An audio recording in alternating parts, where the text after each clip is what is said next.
Maginnes of the day be eternal. And this morning there was the crow high in the crown of a newly bare tree, its one cracked note calling me to raise my eyes, to stare into a sun that would not shed heat enough to unbutton my coat or let my hands rise from my pockets in praise or greeting. Lately, it's hard to hold a single thought. Days fragment into a series of actions, each disconnected from the last.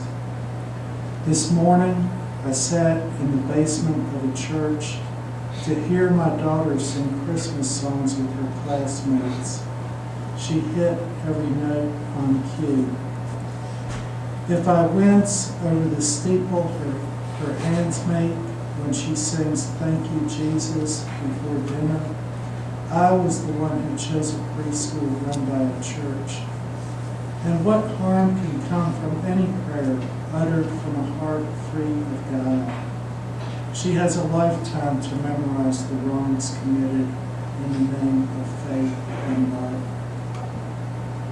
In the basement of another church, I listened to while a man cataloged the thirst that had divided him from all he believed he loved, until there was only himself and the bottle he drank from.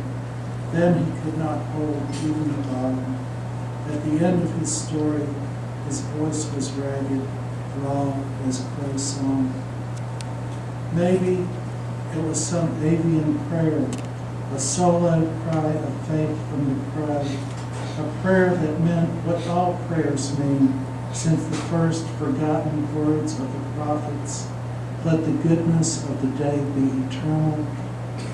Bless even those poor land-walking creatures who can move their limbs but cannot fly, who have talked themselves into believing in a heaven that